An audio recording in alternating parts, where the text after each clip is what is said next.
front. But when war comes, we may only hear this: silence, when many of the things we rely upon stop working.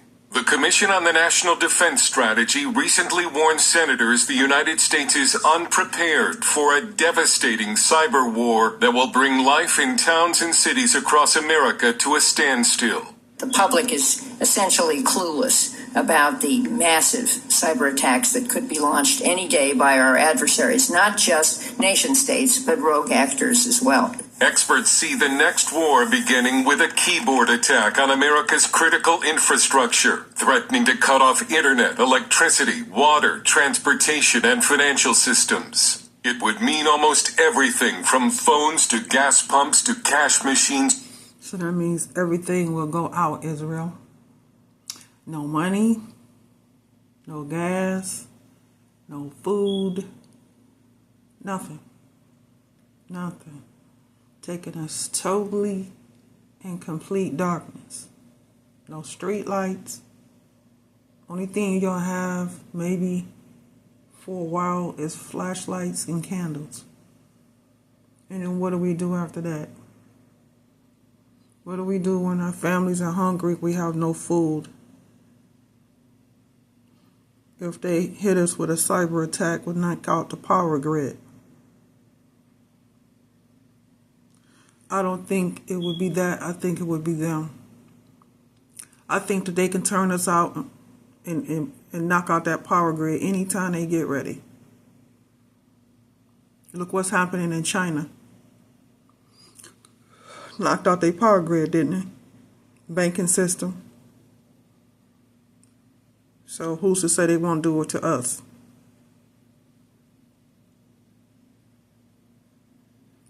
Then we'll be having to break in stores, grocery stores, just to get food.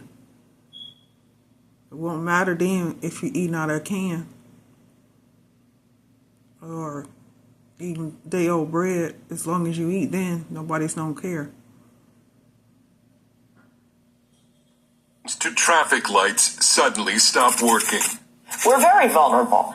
Cybersecurity expert Dr. Samantha Ravitch served on Congress's Cyberspace Solarium Commission and as a deputy national security advisor in the Bush White House. She's especially concerned about the lack of protection at America's many municipal water stations. A soft underbelly of our country is our water system. And those water utilities don't often have the best cybersecurity. They have old technology. After a cyber strike on your local water plant, your water tap might not work or your water could become dangerous to drink. In 2021, it was reported that a hacker tried to poison the water supply of Oldsmar, Florida, by increasing the levels of sodium hydroxide. The city now claims it was operator error. But in the last year, foreign actors from Iran and Russia have been linked to water facility attacks in Pennsylvania, Indiana, and Texas. I've personally been inside over a dozen water and wastewater plants just in this region alone, and 100% of the water systems that I've been involved with have been extremely vulnerable to external attacks specifically. Sean Waldman, CEO of Ohio-based Secure Cyber and a member of Cyber Ohio's Critical Infrastructure Working Group, says adversaries are constantly testing America's cyber defenses for vulnerabilities in preparation for war.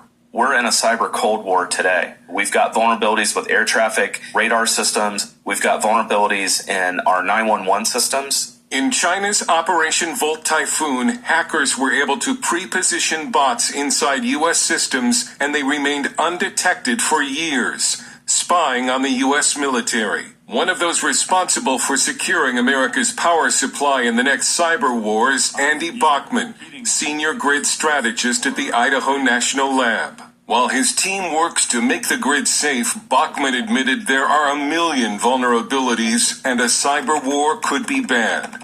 Yeah, if this came to pass in the United States and we lost critical infrastructure services that we take for granted, that we come to expect, there will be much wailing and gnashing of teeth. See the recent CrowdStrike thing.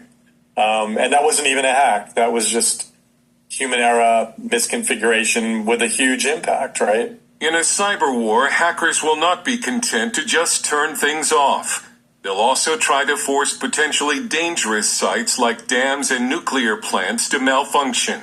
In 2013, Iranian hackers gained access to the control system of a dam in Rye Brook, New York, before being caught. The experts we talked to all believe cyber war is coming. All are personally preparing, some with stocks of food, water, and fuel. I think that every household can be more prepared for 30 days off the grid.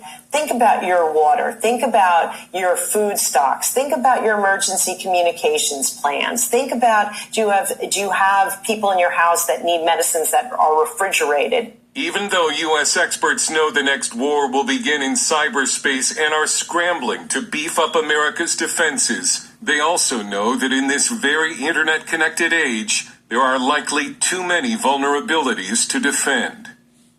Dale Hurd, CBN News.